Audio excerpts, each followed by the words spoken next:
during a typhoon. Around midnight, I was startled awake by the urgent ringing of my phone.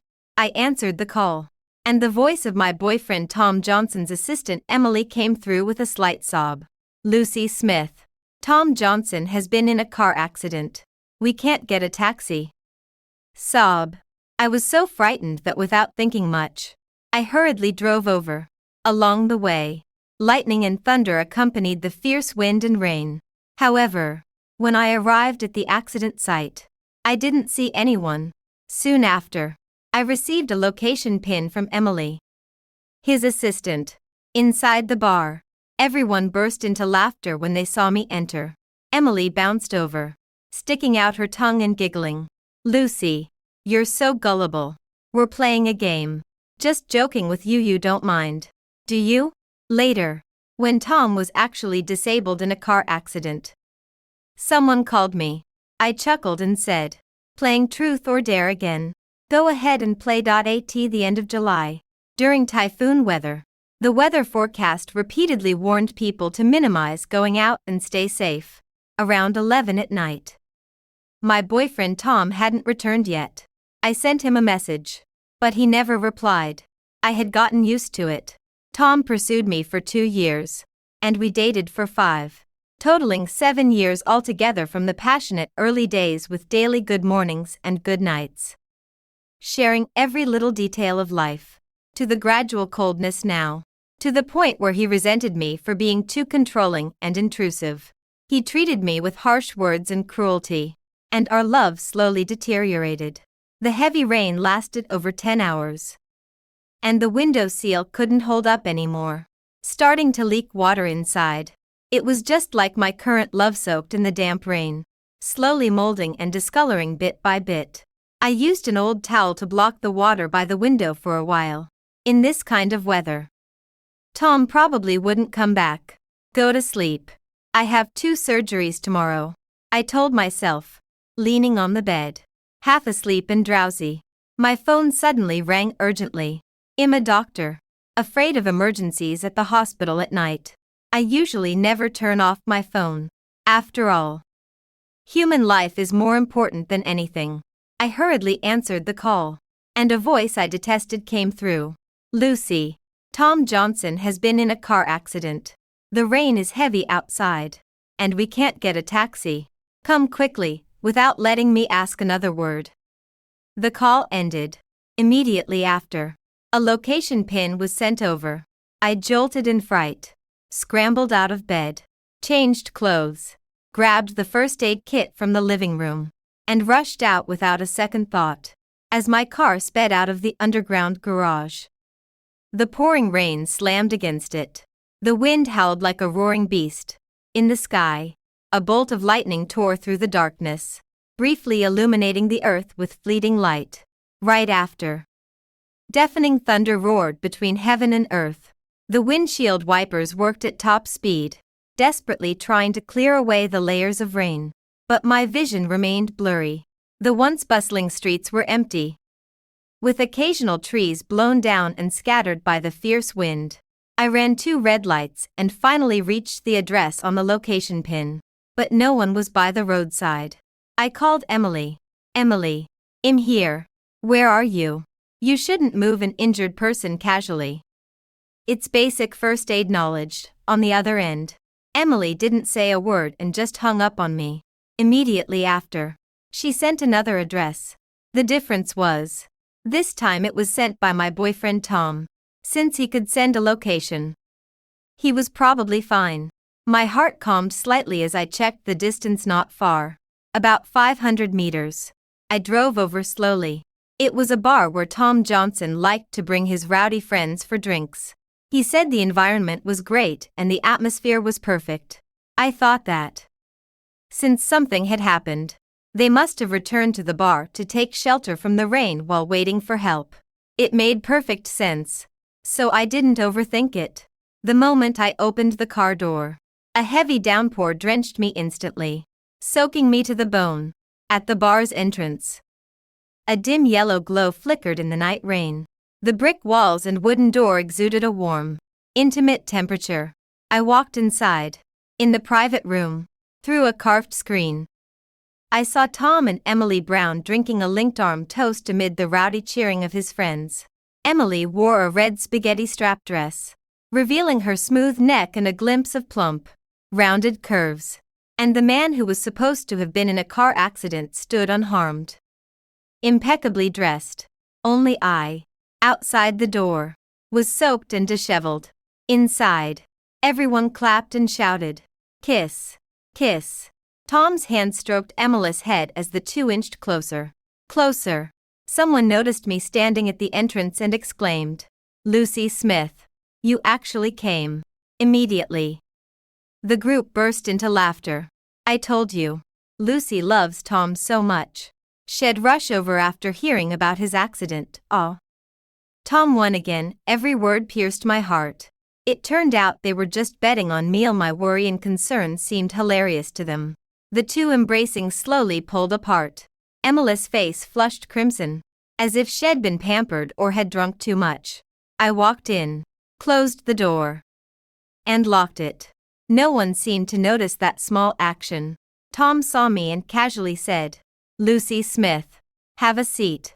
We'll be done soon and head back together." His tone was condescending. Beside him, Emily giggled and bounced over to me, saying, "Lucy Smith, I was just joking with you earlier. Couldn't help it. I lost the game. You won't hold it against me, right?" She blinked her big eyes, stuck out her tongue at me, and put on an innocent act. But my gaze fixed on her throat. Without warning, I grabbed her and shoved my fingers deep into her mouth, down her throat as a doctor. My technique was flawless. My nails scraped the tender flesh inside, and the next second, she couldn't hold back and vomited violently. She'd already drunk too much. How could she withstand my professional vomiting-inducing skills? But I wasn't ready to let her off that easily. I seized her hair and slapped her face repeatedly. Vomit mixed with blood sprayed everywhere in the cramped barroom, and everyone scrambled to dodge. By the time Tom snapped out of it, I'd already landed over a dozen slaps on Emily, ripped out a clump of her hair, clawed her mouth raw, and yanked at her throat, pulling and tearing. I couldn't suppress the urge. I wanted to cut out her tongue. "Stop, Lucy Smith. Are you insane?" Tom roared at me in fury. I still didn't speak, grabbing a beer bottle and smashing it against the coffee table with a crack. The next second, I charged straight at Tom. He screamed in terror. I grabbed his hair, punching and kicking him, yanking his hair, twisting his ears, slapping his face, grabbing his groin, scratching, gouging, wrenching, waiting for Tom Johnson's friends to come to their senses and pull me away.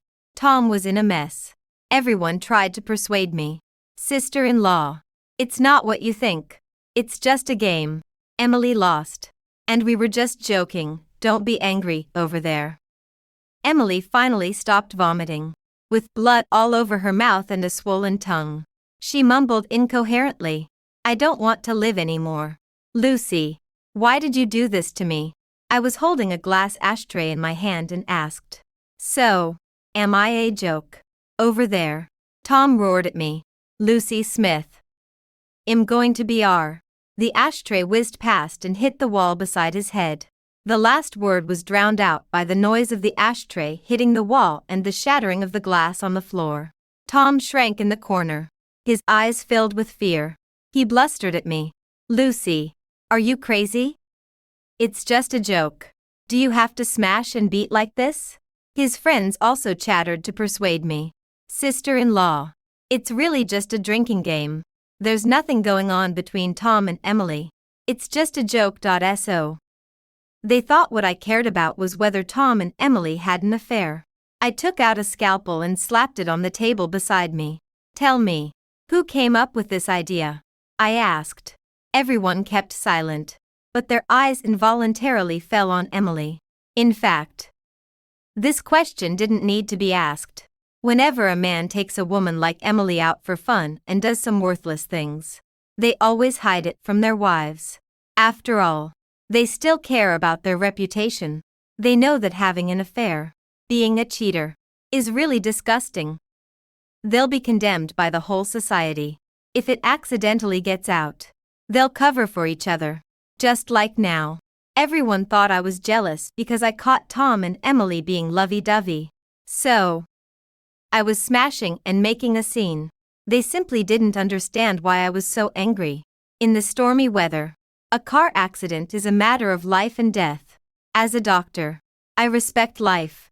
I drove here regardless of my own safety. But for them, the line between life and death was just a joke. I looked up at the ceiling. The stereo in the private room had been turned off.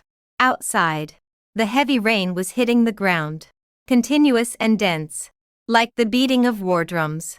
Tears slid down my face. Emily, with a swollen face, timidly said to me, "Lucy, I'm really sorry. We were just joking. Don't be angry, over there." Tom showed his so-called manliness and roared, "Emily, why are you apologizing to her? She's like a crazy woman, can't she even take a joke?" "Lucy, we're Brie." I used all my strength to grab Emily's hair and dragged her in front of Tom. I roared, "Tom, if you dare to say the words break up to me today, all of you will die." The scalpel was against Emily's neck. Everyone present was scared out of their wits. After all, just a moment ago, I seemed to have calmed down. After all, I had already beaten Emily. After all, I seemed to have believed it was just a joke. "You're crazy. Put the knife down." Tom roared. "Lucy, I'm warning you," I roared back. "Take back your warning. Or I don't care if we all go down together. I'll kill you and this slut, and all of you. There are so many of you and just one of me. It's worth it, I have to say." Tom's friends are really cowards. In this situation, one of them rushed to open the door and shouted, "Sister-in-law." It has nothing to do with me, but just as he opened the door, he found it was locked. When people are nervous and scared, they lose their wits. He completely forgot that the door could be easily opened from the inside with the safety lock. I grabbed Emily Brown's hair, forcing her to look up. The scalpel pressed against her face, and asked, "Miss Emily Brown, is this just a joke?" She trembled with fear, her lips quivering, and nodded repeatedly. "Lucy Smith, it's just a joke. We really didn't do anything," with the sharp scalpel in my hand. I sliced through the thin strap of her slip dress. A flash of bright red fell to the floor. Immediately after, a snap echoed as the bra strap broke. Emily covered her chest and screamed. I yanked her hair hard, roaring, "Miss Emily, just a joke. Huh? Is it fun?" Tom Johnson saw his little mistress naked, exposed under the watchful eyes of his buddies. He grabbed my hair, raised his hand, and slapped me hard across the face. I didn't dodge. My head jerked to the side, my cheek burning with pain, a metallic taste of blood in my mouth. Yes. Just like that. This way, even if someone called the police, it would only be mutual combat after all. A woman catching her cheating boyfriend and his mistress. Wouldn't they fight? "Lucy Smith, how long are you going to keep this up?" I explained nicely. "Can't you understand human speech? It's just a joke." At that moment, the door burst open, and Tom's dubious friends, fearing involvement, scrambled out. But outside, bar staff and other customers craned their necks, eager to see what was happening. I threw myself into Tom's arms, sobbing hysterically. "A joke. A joke. You strip naked for a joke." I stood at the entrance of the private room, imitating the middle-aged woman who had caused trouble at the hospital last time, jumping and clapping my hands while crying and shouting, "Everyone, judge for yourselves, this little bitch is lying naked in my man's arms, and telling me it's just a joke." As I spoke, I lunged at Emily, grabbing her hair and dragging her out. She clutched her clothes, desperately trying to cover herself. "Hiding what?" I yelled. "You dared to send me those bed photos of you and my man, and now you're afraid of being seen." I pounced on Tom, gripping his ear and not letting go. "Come on, tell everyone how the hell you slept with this slut." Tom used all his strength to throw me to the ground. touching the wound on his face, and bellowed, "Lucy Smith, I want to break." He never got to say up because I smashed a beer bottle hard against his shin bone with all my might, making him shriek in agony. In the chaos, Emily's thong was torn off too, covered in injuries. I scrambled up from the floor and started smashing everything in the bar: TVs, speakers, beer bottles. Glass shards flew everywhere. I looked like a wife catching her husband cheating, completely irrational, fueled only by rage. Outside, people whispered among themselves, "Wow. People these days go wild. One woman with 5 men, and that woman naked, prostitution. Now the wife shows up. Of course there's a scene. How can they call this playing games after all that? A joke. Do they think we're fools?" The farce ended with bar staff intervening, and I, covered in blood, dashed into the rain. As I stepped out, I deliberately turned back to glance at the security camera by the bar entrance. Since they loved jokes so much, I'd make this joke even livelier. The rain seemed lighter now, falling in fits and starts. The typhoon had only a small remnant left, but it still ravaged the vast land. I drove to the hospital where I worked. The doctor on duty saw me in disarray, covered in bloodstains, and was terrified. I had 2 spots on my feet with shards of glass embedded, flesh torn and bloody. "Lucy Smith, what have you been up to?" the duty doctor asked me. "Rushing to a fight," I sighed, blinded by anger. My man was useless and slept with another woman, so I couldn't hold back. The duty doctor advised me, "Lucy Smith, if a man is no good, just break up. Why go through all this?" I agreed. If a man is no good, just end it. But the other woman got arrogant, not only flaunting herself in my face but also making me a laughingstock. I absolutely couldn't tolerate it and would never let it slide. I handed over tomorrow's 2 surgeries to someone else. I wasn't in a fit state for surgery. This involved life and death matters. I absolutely couldn't take it lightly. Fortunately, they were minor procedures. Otherwise, changing surgeons last minute would be a real hassle. Saving lives and healing the wounded, that's a doctor's core duty. I slept in the on-call room until past 10 in the morning. John Davis called me and asked me to come to his office. Our director John Davis is a tall, handsome guy, standing 188 centimeters, with long legs, a slim waist, 8-pack abs like chocolate bars, and a face fit for a male model. With looks like that, instead of modeling, he became a hospital director. Wearing old-fashioned black-framed glasses, it seemed like such a waste. After I arrived, he directly placed a complaint in front of me. I glanced at it and couldn't help but sneer. It was clearly the work of that worthless man, because only he knew some things about me. The person who could pinpoint loopholes to file a complaint against me had to be someone close. I smiled and said, "Director, should I write you a resignation letter this afternoon?" After being complained about, I needed to make a stand. My grandfather has a small private Chinese medicine clinic. I'll go home and take over the family business, I stated bluntly. Apologizing or self-reflecting was out of the question. John Davis poured me a glass of water and sighed. "Lucy, this is a private hospital, not a public one.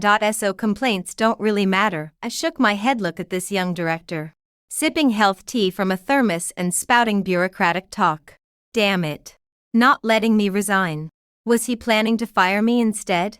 I started rolling up my sleeves, ready for a fight. Hey, Lucy, what are you doing? This is a hospital. No fighting allowed. I just wanted to ask if you're willing to go to the southern branch. We're short on surgeons there at our branch. I rubbed my temples, throbbing, and asked, "So, you're not planning to fire me?" John Davis smiled and said, "Lucy Smith, you should know that outstanding surgeons are rare commodities anywhere. I mean, take some leave first. Get things in order. Deal with that troublesome man of yours." Crap. I wanted to swear. There really are no secrets in this world.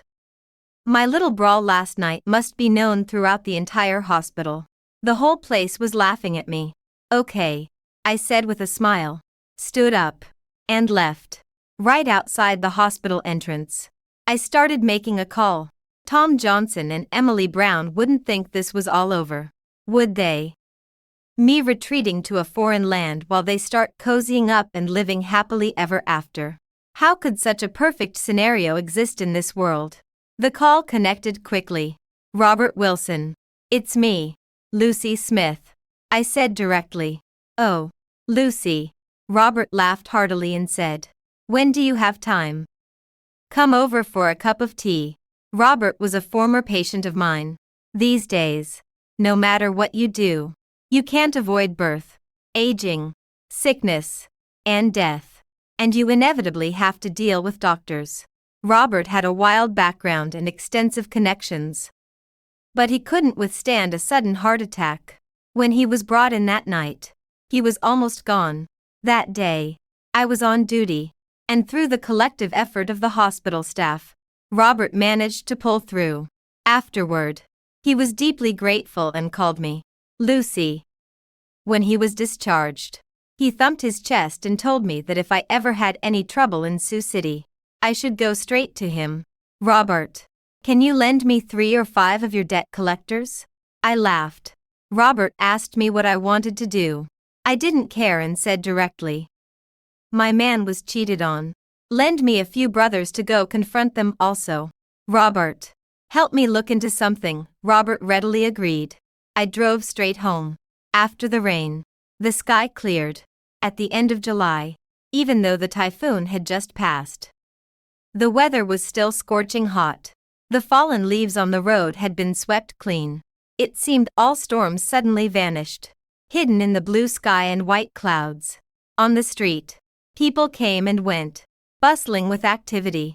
When I got home, I opened the door, and Tom Johnson was leaning on the sofa in the living room, holding a remote control, seemingly watching TV.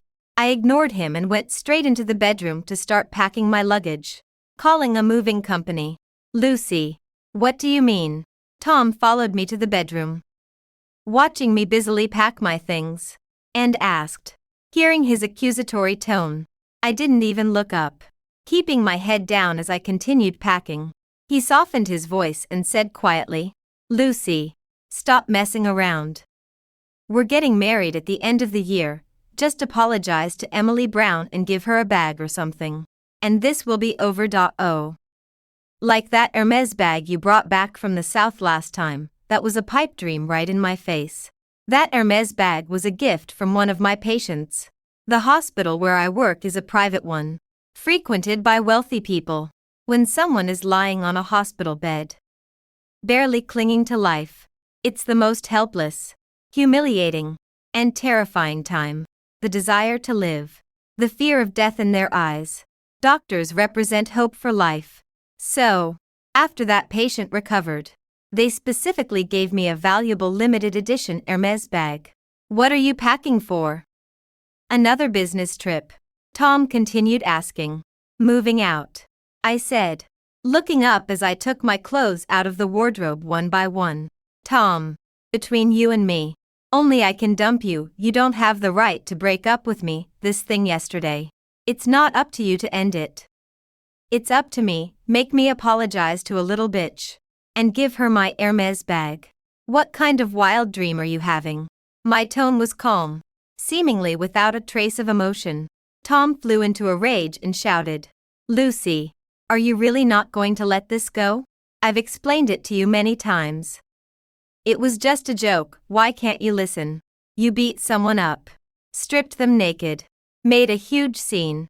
How is that little girl supposed to live with herself in the future? Did it hurt your pride to apologize to her? I grabbed a glass vase nearby and smashed it against his head. The vase shattered into pieces, just like our 7-year relationship. Are you fucking crazy? Tom Johnson shouted from behind the door. I picked up a shard of glass and walked up to Tom, staring at him. Tom, if I ever hear the word joke from your mouth again, I'll kill you today, I said coldly. You and your drunken friends gather together. Whatever you do is your own business, But what right do you have to make fun of me? Am I a joke? I retorted.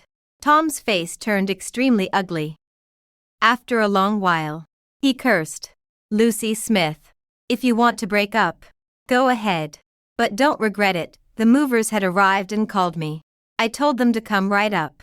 Soon, the movers came and quickly loaded all my things onto the truck. Asking if there was anything left, Tom sat with a cold face, watching TV. I walked up to the TV, picked up an ashtray, and threw it at the screen. Instantly, the TV screen shattered. Lucy, I've given you enough face. What the hell do you want? Tom roared. You made me a joke. And if I'm not happy, no one else will be happy with that. I turned and left. I have a small apartment nearby, about 80 square meters. Not big. Bought for me outright by my family. My mom said that women need their own house, their own independent space. I didn't think much of it before, but now I realize how wise she was. The next day was Sunday. I took 4 tattooed tough guys straight to Emily Brown's house. Bang, bang, bang. I banged on the door while holding a megaphone, shouting, Emily, come out. How dare you sleep with my man? Make a joke out of me and not give me an explanation. The tattooed guy started kicking the door.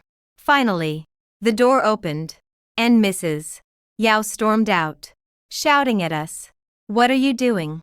I'll have you know, my daughter is a decent person. I took out a photo and shoved it in Mrs. Yao's face, asking, is this the little slut you raised? Make her come out and give me an explanation, I shouted into the megaphone, my voice echoing everywhere. Neighbors opened their doors to watch the commotion. I spoke directly. Elders, neighbors, judge for yourselves. That slut from the Yao family slept with my man and made a joke out of me last night. In the storm, she lied to me that my man was in a car accident and couldn't get a ride, drove through the storm to get there, and she told me it was just a joke. Is that joke funny? Hearing this, the crowd pointed and murmured. If you ask me, that Yao girl was okay as a child. But as she grew up, she dressed like a temptress every day. A few days ago, I saw her in a skirt so short her butt was showing. And last night at some bar, I heard she was with 5 men in a group sex. She ran out naked later. Really? Show me. I have the video. Mrs. Yao's face turned ashen, and she roared into the house. Emily, get out here and tell me what the hell is going on. Emily came out in pajamas, hair messy. Emily's mother grabbed her hair and asked, tell me, what on earth have you been doing outside? Yesterday you came back looking like this. When I asked you, you said you accidentally fell on a stormy day. These are clearly signs of someone beating you. Emily cried out in pain. Mom. No, I didn't. Then she said to me, Lucy, you really misunderstood. There's nothing between me and Tom. We just had a drink and were joking around. I was really fed up with this so-called joke, unable to control myself. I raised my hand and slapped her across the face again. I grabbed a megaphone and shouted, it's fine that you were drinking a toast with my man naked. I could have just turned a blind eye and pretended not to know, but you lied to me, saying he had a car accident and forced me to watch you two being affectionate. Everyone, tell me, is this kind of joke acceptable? Hearing this, everyone couldn't help scolding. These mistresses are so arrogant these days. Emily's mother is always talking big. But who would have thought she'd give birth to such a shameless daughter, not only being a mistress, but also making a fool of the wife? She deserves to be beaten to death. Just then, 4 tattooed burly men rushed in and started smashing things with plastic sticks, making a racket. Emily's mother cried and cursed. Her father tried to stop the chaos and also cursed. Emily's brother made a move to fight, but a tattooed man who was trained in martial arts subdued him with a grappling technique. His screams echoed in the room. After the smashing was almost done, I took out a cash check and asked, Emily, isn't your family going to call the police? Let's see how much the police will make us pay in compensation. The police didn't come, but Tom did. Emily's half-swollen face was full of tears as she threw herself into his arms. I watched calmly. But the next second, Tom pushed Emily away and scolded. "Emily, you're just my assistant. Please be careful." Emily was stunned for a moment. Then she shrieked. "Tom, what do you mean?" Tom had a cold look on his face and scolded. "What do I mean? Last night, I made an appointment with some friends to drink. You kept crying and insisting on going after getting drunk. You took off all your clothes. You called my wife behind my back and said I had a car accident and my leg was broken, making my wife rush here in the storm. Creating this kind of misunderstanding." Emily opened her eyes wide, hardly believing her ears. I couldn't believe my ears either. In just one day, Tom had suddenly turned against her. Yesterday, he even told me to send an Hermes bag to Emily to apologize. Today, he publicly denied his relationship with her. It made sense. The Johnson family is a real aristocratic family, and Tom is just an illegitimate child. He looks good, graduated from a prestigious university, and has some abilities. Under his father's arrangement, he manages a company, but that doesn't mean he can cause trouble. A scandal that is bad for the company is a minor issue, but causing the company's stock price to drop is a major one. I think what happened at the bar the night before last, when he left with a naked Emily in his arms, must have been photographed by many people. Once the photos and videos reached the top management of the Johnson family, Tom would definitely be criticized. His older sister Sophia has long disliked him and has been waiting for an excuse to deal with him. Tom walked up to me, reached out and took my hand, and said, "Lucy, don't be angry. I really didn't know she called you behind my back and made you come here in the rain." After being stunned for a moment, Emily rushed up to Tom and scolded. "Tom, what do you mean?" "Yes, I suggested it. But why don't you mention that you bet with them? You said Lucy loves you so much that she wouldn't be angry even if she knew you lied to her. As a result, you made me get beaten by that old woman and stripped naked. Now you're shifting the blame onto me. Tom, are you still a man?" I took the plastic stick from the tattooed man and smashed it on the fallen chair, scolding. "Miss Brown, who are you scolding?" Perhaps frightened because I had hit her, Emily Brown shrank back. "Bitch. Who the hell is an old woman?" I cursed angrily. "Tom Johnson. Stay away from me too. I think you're filthy." With that, I turned around and left with my people, carrying my megaphone. Outside, a tattooed guy asked me, "Sis, why didn't the Yao family call the police?" "Ha." I laughed sarcastically. Because Emily thought it was a CEO romance trope. Oh. So she thought that immature guy loved her. The tattooed guy suddenly understood and said, "Got it. So, sis, any other orders?" I shook my head. The Yao family's fighting ability was too weak. It wasted the strength of 4 tattooed guys. I had been ready to keep fighting. Over the next few days, I went home and told my parents that I had broken up with my boyfriend of 7 years. We had been planning to get married, with the wedding set for the end of the year. I had already picked out my wedding dress, and my parents had prepared the gold jewelry for my dowry. Now, upon learning what a scumbag Tom really was, my parents were furious, hearing that I was moving to the South for work. My mom cried sadly. I comforted her, saying that transportation is convenient now, and the flight only takes about 5 hours. After staying at home for over a week, I packed up and prepared to go abroad. Tom asked to meet me. I knew from the paparazzi on Robert Wilson's side that Tom had fired Emily. Emily was an intern, still in college and interning at the company. The internship was for 6 months, and she had only 2 days left before completion. But Tom fired her, so she couldn't get her college diploma. Emily went to Tom's place and made a huge scene. The next day, she tried to go back, but the security guards wouldn't let her in. The photos and videos from the bar that night still got leaked. Everyone in the company had a copy. They all mocked her, calling her a lowly girl trying to become royalty. stripping naked but still failing to rise to the top. Tom claimed that she drank too much and insisted on taking off her clothes. That they tried to stop her but couldn't, which led to my misunderstanding and caused our breakup. In short, he cleared his own name completely and also covered up my role in rolling up my sleeves, grabbing a knife, and fighting.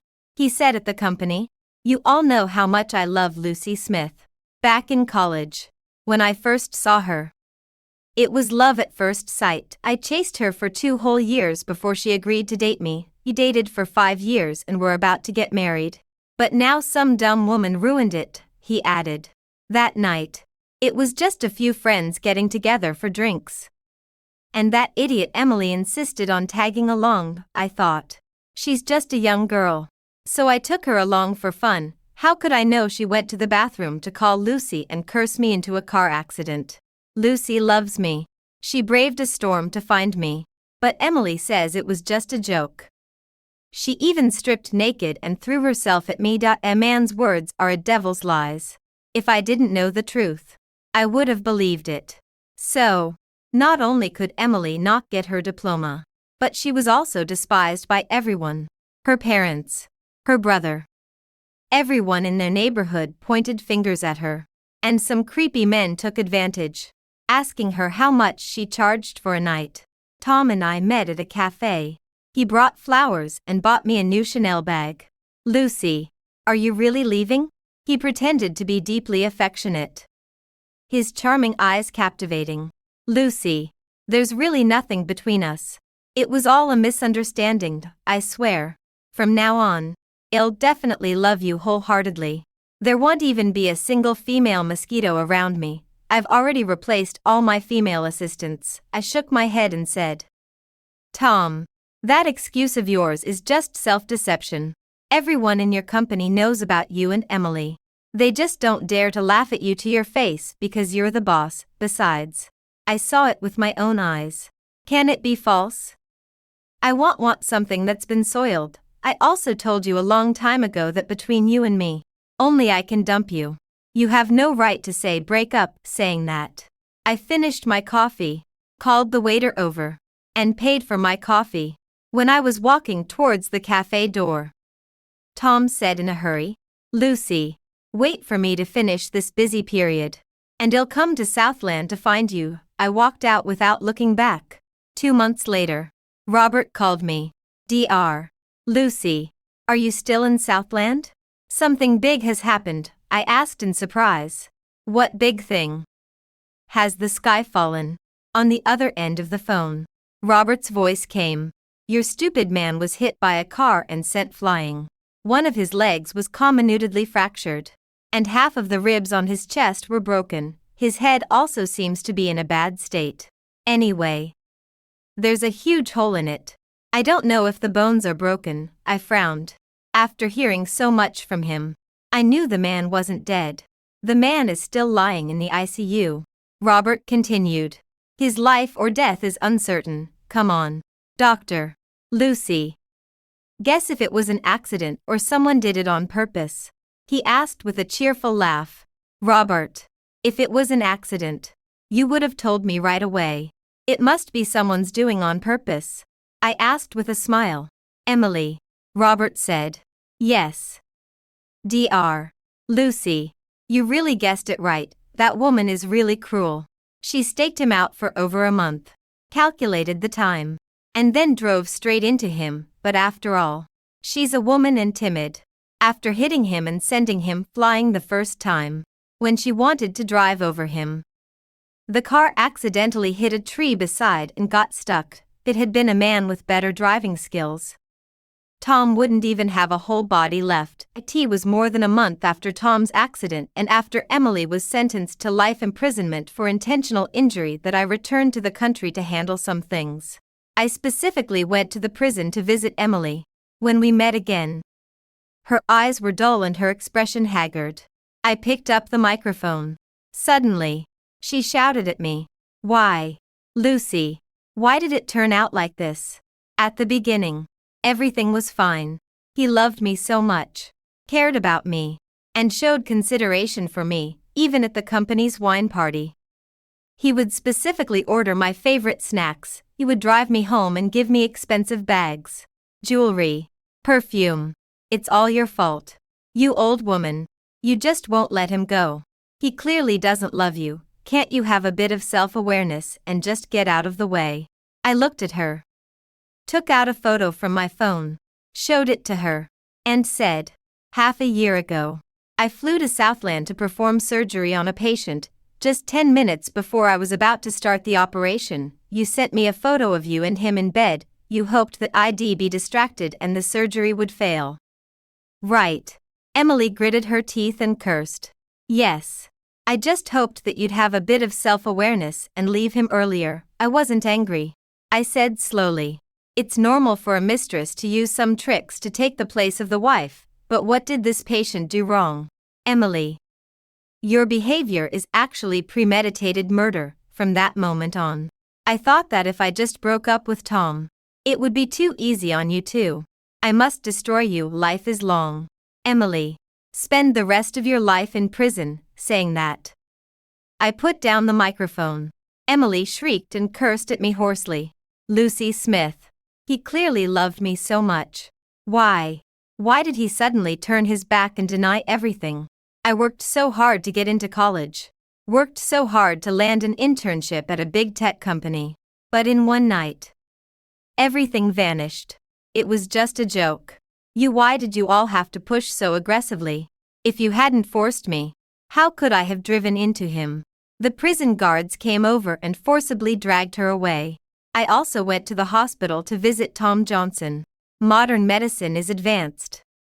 He survived, but ended up paralyzed for life. When he saw me, he twitched the corner of his mouth, as if trying to smile. Yet, tears fell instead. I pulled up a chair and sat down beside him, asking, Tom, do you remember the deadly vow you made when you pursued me? He looked at me, mouth agape, but couldn't utter a single word. I smiled and said, Tom, you said that if you ever betrayed Lucy Smith in this life, you'd die without a whole body. Now, it's come true. No matter when you die, you'll die without a whole body. Tom closed his eyes, and after a long pause, he finally said, So, you're here to laugh at me? I shook my head and said, As a doctor, I've always respected life. That night, a typhoon raged. Rain poured down in torrents, and the Weather Bureau warned everyone not to go out. You and Emily Brown were playing games, called me, and said you were in a car accident. Deep down, I really didn't want to go out. But saving lives and healing the wounded is a doctor's duty. At this point, I laughed mockingly and said, In the end, that idiot Emily ran up to me, stuck out her tongue, acted cute, and said it was just a joke. Don't take it seriously. Did you think I was jealous of you being with her? How absurd. What truly angered me was that she disrespected me and disrespected you. Now, she made that joke come true. The lie became reality. Perfect. Tom. Now you can slowly experience the aftermath of the accident. Bed sores from paralysis, the pain of a broken leg, and how, with just a little money, your caregiver can humiliate and beat you. You've become the punchline of the joke. Oh, by the way, I heard your embezzlement scandal was exposed too. The Johnson family says you have a mental illness. Fear and terror filled Tom's eyes. Lucy, don't leave. Don't go. Save me. Take me away. They'll beat me to death. Please. Don't go. I walked out without looking back. You reap what you sow. He treated others as jokes, not realizing he was the biggest joke of all. Epilogue. When I went back to the South, I met Sophia Johnson, Tom's half-sister, at a private club. She handed me a glass of wine. I smiled and accepted it. Miss Lucy, thank you for removing the cancer, Sophia said gently. I shook my head slightly and said, Sophia, it wasn't me removing the cancer. It was him rotting away after his own corruption. When people treat others as jokes, they themselves become the joke. Miss Lucy is right. I should take that as a warning. Sophia raised her glass to me. Miss Lucy, This is the share transfer agreement for a private hospital here in the South. Sign it. And I'll have the lawyer handle it. I think these shares are more valuable in your hands than in mine, Sophia said. I knew this was Sophia's reward to me. After all, with Tom crippled, she was the biggest beneficiary. The Johnson family no longer had anyone capable of challenging her for the family inheritance rights. A doctor's duty is to save lives and heal the wounded. I happily accepted this gift. I clinked glasses with Sophia Johnson. The southern sky was like summer all year round, with phoenix flowers blooming on the branches, vivid as fire.